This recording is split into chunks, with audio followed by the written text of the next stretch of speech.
Bismillahirrahmanirrahim. Assalamualaikum warahmatullahi wabarakatuh. Salam sejahtera semua untuk seluruh masyarakat Indonesia, untuk para pejuang-pejuang kebenaran, para suara-suara keadilan, suara-suara anak bangsa yang menghidupkan akal sehat. Salam sejahtera untuk semua, untuk kalian semua di mana saja berada. Semoga Allah senantiasa melindungi kalian semua, melindungi kita semua, dan melindungi bangsa ini, generasi ini menjadi bangsa yang besar, generasi yang besar, generasi yang penuh dengan energi para leluhur bangsa. Saudara-saudara sekalian yang berbahagia, pada konten kali ini saya sedikit menyoroti beberapa hal yang saya anggap amat penting terkait sosial masyarakat kita, terkait kehidupan berpolitik di negara kita yang semakin hari semakin semraut, semakin tidak menentu, semakin tidak jelas arahnya, bahkan semakin adanya tangan-tangan jahat yang berupaya membodohi, mengkoordinir seluruh suara-suara kegelapan, suara-suara kebohongan untuk eksis di tengah bangsa ini. Ini yang saya sedikit akan soroti dengan lebih mendalam, karena teramat penting persoalan ini. Bangsa ini harus diselamatkan. Generasi muda kita adalah generasi harapan bangsa, generasi yang akan membuat Ibu Pertiwi ini senyum bahagia, membuat leluhur-leluhur bangsa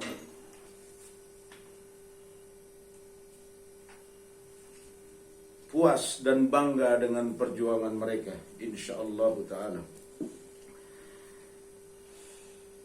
Saudara-saudara sekalian yang berbahagia, yang penuh dengan rahmat Allah, di dunia digital sekarang ini, di mana media sosial memainkan peranan yang begitu canggih, begitu luar biasa, dan bisa menggiring opini apa saja yang bertebaran di tengah masyarakat. Ketika opini-opini kejahatan berkembang, opini-opini kebodohan berkembang, diapresiasi, maka bentuk masyarakat pun akan berkembang dan tidak tentu arah. Masyarakat akan hilang jati dirinya, masyarakat akan simpang siur, dan kebenaran menjadi samar, bahkan boleh jadi kebenaran menjadi kebatilan, sementara kebatilan menjadi kebenaran dan diagungkan bersama. Nauzubillah. Nah, kita memohon kepada Tuhan yang Maha Esa, yang Maha Kuasa, untuk menyelamatkan kita semua dari upaya-upaya tangan-tangan jahat, corong-corong kebohongan. Ada beberapa konten-konten yang selalu dimainkan oleh para buzzer-buzzer zombie yang sudah berkali-kali mungkin saya muat dalam konten saya. Buzzer zombie ini adalah suara-suara corong-corong yang mengatasnamakan istana. Ya, mereka melantunkan puja-puji ke istana sambil melakukan kebohongan-kebohongan publik, pembodohan-pembodohan di tengah masyarakat kita. Umat Islam tidak lepas dari pengaruh buruk mereka. Umat Islam sering menjadi pelampiasan mereka, sering menjadi kambing hitam dari narasi-narasi yang dibangun oleh para buzzer-buzzer zombie ini. Mengapa para buzzer-buzzer zombie menjadi penting untuk kita soroti sedemikian rupa? Karena kita sudah melihat ya, beberapa tahun terakhir ini mereka begitu gencar, khusus terkait dengan urusan politik. Politik ini menjadi nafas kita. Karena kalau politik kita rusak, politik kita diisi kebohongan, maka rusaklah bangsa ini. Tidak kita bisa harapkan lagi keadilan sosial, kesejahteraan bagi seluruh masyarakat Indonesia. Itu adalah nonsen.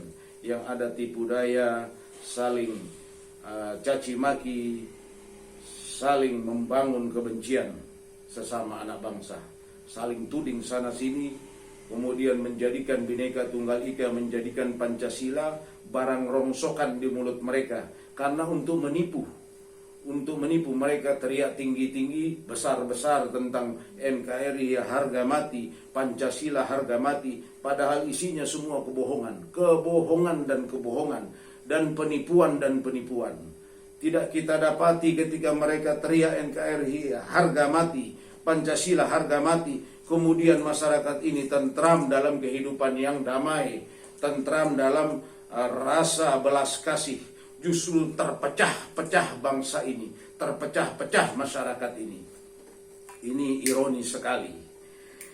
Buzzer zombie atau buzzer istana ini, ya, walaupun kemungkinan bukan dibayar oleh istana, tetapi mereka selalu mengatasnamakan istana, adalah buzzer yang sangat merusak akal sehat kita. Selama beberapa tahun terakhir ini, khususnya di era Ahok, khususnya di era kemunculan Ahok, catat baik-baik, sejak kemunculan Ahok, narasi buzzer zombie begitu gegap gempita menguasai seluruh dunia maya, seluruh media-media, seluruh alat-alat visual ataupun pendengaran kita, semua mereka isi dengan narasi-narasi kebencian, narasi-narasi kebohongan, narasi-narasi politik identitas. Mereka menuding orang-orang terlibat dalam politik identitas. Ya, mereka menuding khususnya kepada umat Islam dalam politik identitas.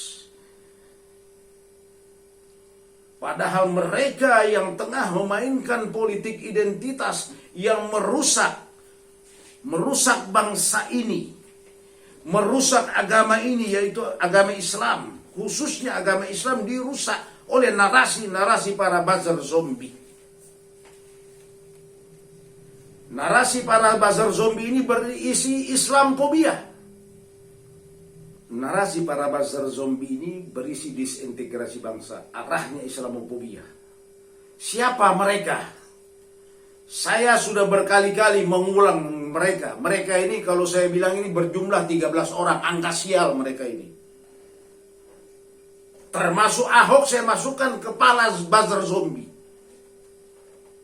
Kenapa? Karena mereka berkumpul di belakang Ahok dan memang menyuarakan Ahok. Jadi ini kepala buzzer zombie. Zen Kerbo, Denny Siregar, Eko Kunti, Ade Armando, ada lagi yang namanya Fuad Fleret. Ini bicara tentang agama, tapi isinya sama. Narasi para buzzer zombie, kebencian. Luar biasa. Ada lagi yang mengatasnamakan sebagai manusia plural, padahal manusia purba ini konten. Ada lagi beberapa wanita, sayang sekali wanita terlibat menjadi buzzer zombie. Padahal wanita ini harus dilindungi. Bukan lisannya dijadikan corong para buzzer zombie untuk merusak ini keadaan. Menebar kebencian kepada tokoh-tokoh kritik, tokoh-tokoh yang memiliki sejarah panjang di negeri ini sebagai tokoh idealis. Sebagai tokoh yang kita banggakan. Mereka kritis dengan kekuasaan. Siapa contohnya? Rizal Ramli. Ini contoh satu. Amin Rais. Sebagai bapak tokoh reformasi. Kalau ada kekurangannya, itu biasa sebagai manusia. Tetapi mereka lucuti. Mereka habisi. Siapa lagi? Masih banyak tokoh-tokoh. Ada Bung Faisal Basri. Masih banyak tokoh-tokoh yang baik, yang diberi penghargaan oleh rakyat Indonesia dari mulai zaman Soeharto ketika mereka kritis, berani mengkritisi kekuasaan, padahal Soeharto begitu otoriter, tapi mereka berani lantang dan terpuji mereka di tengah masyarakat. Tapi datang buzzer-buzzer zombie ini merusak kehidupan bernegara, merusak kehidupan berpolitik. Khususnya Ahok. Ahok ini menebar kebencian di mana-mana. Dia melakukan penistaan terhadap umat Islam. Kemudian umat Islam disalahkan ketika bangkit, tersinggung dengan agamanya, dilecehkan, di bawah ayat-ayat dilecehkan. Kemudian mereka bikin stigma, para bazar-bazar zombie ini membuat stigma, menjual ayat, menjual mayat. Jahat sekali narasi-narasi mereka. Padahal dimulai dari Ahok. Anda tahu, Edi Mulyadi seorang wartawan menyinggung saja soal IKN. Padahal dia menyinggung soal IKN. Ada kalimat genderuwo. Masyarakat Kalimantan tersinggung, masyarakat adatnya tersinggung. Padahal tidak sama sekali dia menyinggung tentang masyarakat adat Kalimantan. Tetapi telah bergulir narasi, kemudian dibuat seperti sedemikian. Bangkit orang Kalimantan memprotes kalimat yang sebetulnya masih mudah dicerna, tidak untuk masyarakat Kalimantan, tapi untuk penghuni oligarki di IKN. Tapi Edi Mulyadi dikritik luar biasa, diprotes luar biasa oleh masyarakat adat Kalimantan, dan akhirnya dia dipenjara, dan dia diterima dengan baik. Dan tidak ada narasi bahwa masyarakat Kalimantan, masyarakat adat Kalimantan penjual adat. Tidak ada itu. Kita hargai. Kenapa? Apapun sudah salah. Sudah bergulir itu narasi yang tidak dianggap tidak sehat. Bayangkan ayat suci dibawa-bawa oleh Ahok. Umat Islam yang 85% tersinggung. Kemudian dibuat narasi yang jahat oleh buzzer-buzzer zombie. Pengais rempah-rempah istana. Sampah-sampah di istana mereka kais demi mereka, perut-perut mereka. Tidak, mereka mau tahu apa akhirnya dampak kerusakan untuk anak bangsa ini. Perpecahan di mana-mana. Kemudian agama mereka, padahal mereka mengaku muslim, mereka justru melakukan Islamofobia di tengah umat Islam Indonesia. Narasi buzzer zombie membangun pembelaan bahwa kami semua tidak dibayar. Kebohongan apa yang kalian lakukan? Ya. Alangkah bodohnya kalau kalian mengatakan, saya kutip kalimatnya Zen Kerbo. Karena terlalu banyak kerusakan yang dibuat. Dia katakan saya tidak dibayar. Bodoh sekali Anda Zen. Kalau Anda tidak dibayar, Anda membuat kerusakan, Anda membuat kebohongan, Anda membuat bangsa ini terpecah-pecah. Kemudian Anda katakan tidak dibayar. 100 miliar dibayar pun Anda masih rugi seharusnya. Karena korbannya bangsa ini. Apalagi tidak dibayar, bodoh. Kalau kebaikan tidak dibayar, itu kita acungi jempol. Dibayar pun kalau kita memperjuangkan nilai kebenaran, memang seharusnya. Agama mengajarkan, Islam mengajarkan, kalau kalian ingin bertanya kepada Rasul, lakukan dulu bayar, sedekah untuk kepada Nabi. Artinya mengapresiasi kebenaran. Tidak dilarang mengapresiasi kebenaran dengan jerih payah orang yang memperjuangkan kebenaran. Tidak ada larangan. Bukan masalah bayar atau tidak. Tapi bayar itu untuk apa? Kalau untuk merusak bangsa, 100 miliar tidak ada guna Anda dibayar. Masih tidak cukup. 1 triliun pun tidak cukup kalau untuk merusak ini generasi. Kalau narasi yang Anda bangun hanya untuk membodohi. Anda begitu zen, perhatikan ini. Anda begitu concern dan empati terhadap judi. Ya, Anda bela judi dengan berbagai silat lidah Anda. Anda bawa ayat Al-Quran. Sebetulnya ini penistaan. Anda bawa ayat Al-Quran hanya untuk membela judi. Anda katakan jangan bawa agama. Kenapa membela judi Anda bawa ini ayat-ayat Al-Quran? Bodoh sekali Anda. Kemudian LGBT dengan berbagai diplomasi silat lidah, empati Anda luar biasa kepada LGBT agar tidak ada aturan yang melarang LGBT. Kita sayangi mereka, kita dekati mereka, jangan dijauhi. Ini narasi apa ini tentang LGBT? Hak mereka, ketika mereka mengidap sifat homoseksual atau lesbian, dekati bukan dalam pengertian seperti yang Anda maksud. Aturan negara harus ada, melarang. Kita memberikan mereka penyuluhan, itu tidak ada larangan. Mendekati, dalam pengertian apa mendekati ini? Tidak boleh sembarang orang. Negara atau orang-orang yang memiliki kesiapan mental pengetahuan boleh mendekati mereka untuk membawa mereka ke jalan yang lebih sesuai fitrah naluri mereka sebagai umat manusia. Bukan disayangi mereka terus diberi kebebasan untuk mengkoordinir diri atau mengorganisir diri, mengajak yang lain. Makanya perlu adanya aturan agama, larangan tentang LGBT. Bukan untuk memusuhi mereka, mencegah mereka atau secara tidak sadar mereka menyebarkan. Tapi kalau sudah ada larangan, artinya mereka tahu, mereka membatasi diri mereka, berupaya untuk menstimulus diri mereka untuk kembali ke kehidupan yang normal atau tidak menyebarkan, tidak mengajak. Sehingga kerumunan-kerumunan atau kumpulan LGBT itu tidak ada lagi karena adanya aturan larangan. Ini penting. Baru di samping itu penyuluhan. Entah mengatasnamakan negara atau mengatasnamakan masyarakat. Yang untuk memberi pendidikan, edukasi kepada mereka, kepada masyarakat yang lain agar tidak menjadi bagian dari LGBT atau mengapresiasi LGBT.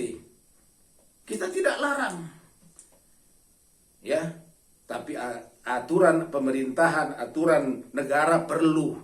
Kenapa? Karena ini bukan kehidupan normal umat manusia. Bayangkan kalau LGBT itu mereka dikumpulkan, misalnya LGBT meminta mereka diberi hak. Oke, kita beri hak di satu pulau. Kumpulkan seluruh LGBT di seluruh dunia, misalnya 10 juta orang. Misalnya. Tunggu 50 tahun, 100 tahun, pasti punah mereka semua. Kalau LGBT semua di dalam. Artinya apa? Bahwa mereka mengajak umat manusia untuk punah. Kalau kehidupan LGBT diapresiasi. Makanya disadarkan dengan diperkecil. Jika hari ini ada 5 orang LGBT, tahun berikutnya atau 10 tahun akan datang, LGBT itu dengan sendirinya hilang. Kalaupun dia tumbuh secara alami, dia tidak lagi membesarkan diri. Atau masyarakat yang lain itu mengajak bersama-sama, bukan diajak lagi oleh LGBT untuk menjadi bagian LGBT. Ini pentingnya aturan negara. Melarang. Sanksinya misalnya apa? Ya, pendidikan, penyuluhan. Itulah terserah negara mengaturnya. Dengan tokoh-tokoh masyarakat, apa yang terbaik. Tapi tidak ada larangan, itu berbahaya. Kenapa? Mereka bisa memecah diri, mengajak yang lain. Ini terkait LGBT. Jadi tidak ada lagi diplomasi. Jangan tentang LGBT, Anda begitu rasa kasih sayang luar biasa. Tetapi kepada orang-orang umat Islam, tokoh-tokoh kritis, Anda bully, Anda habisi. Saya beritahu, Zen, Denny Siregar, tapi khusus kepada Zen, Ade Armando khusus. Karena narasi-narasi Anda seorang intelektual, Ade Armando, Anda seorang dosen, tapi Anda terjerumus, Anda terjungkal dalam lubang yang kotor, yang jorok, membangun narasi-narasi kebodohan, menyerang pihak-pihak oposisi dengan kebohongan isinya semua.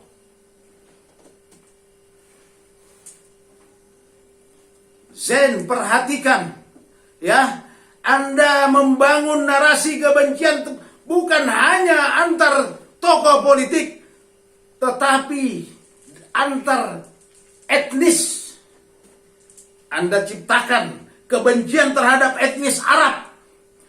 Habib, ada apa ini? Anda membangun narasi tentang habaib, tentang Habib, sehingga supaya orang jijik melihat habaib, tapi Anda menggunakan panggilan Habib, Anda nikmati. Dan justru kelompok-kelompok Anda, pendukung-pendukung Anda yang anti Habib, justru memanggil Anda Habib. Bodoh sekali. Culas namanya ini.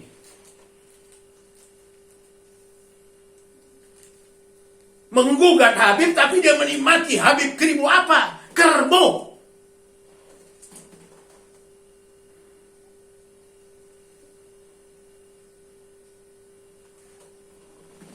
Anda tahu Anies keturunan pribumi Arab. Tidak ada jiwa Pancasila sejati. Tidak ada berjiwa bineka tunggal ika tokoh seperti Anies. Yang luar biasa. Dia tunjukkan luar biasa. Tapi Anda membangun narasi sebaliknya. Hancurkan nama Anies luar biasa. Ahok, pencipta perpecahan. Pencipta ketidakstabilan. Anda bangun luar biasa ini tokoh. Padahal masih banyak kasus-kasus menggantung mengiringi Ahok. Sumber waras. Tanah DKI di Cengkareng. Ya, reklamasi masih banyak yang menggantung di pundak, di kepala Ahok. Tapi Anda bangun ya stigma Ahok itu malaikat. Kalian ini berjumlah 13. Saya menghitung Anda ini 13 celaka kalian. Buzzer-buzzer celaka. Zombie merusak anak bangsa. Tidak ada, luar biasa. Anies dipuji oleh seluruh umat beragama. Umat beragama memuji Anies di DKI, tapi kalian bikin lagi narasi tandingan untuk Anies ini hancur namanya. KPK kalian paksa untuk bagaimana? Mentersangkakan Anies. Jahat kalian. Paksa KPK untuk mentersangkakan Anies dengan berbagai cara. Hingga orang-orang Anies atau orang-orang yang pernah bekerja di zaman kekuasaan Anies atau zaman pemerintahan Anies, semua diganti. Tapi Anda tahu tidak, ketika Anies menjabat, tidak ada orang Ahok yang penting diganti. Ini beda. Anies suara umat Islam. Catat, Anies suara umat Islam. Jangan ganggu Anies. Catat baik-baik, jangan ganggu Anies. Ini orang Pancasilais sejati.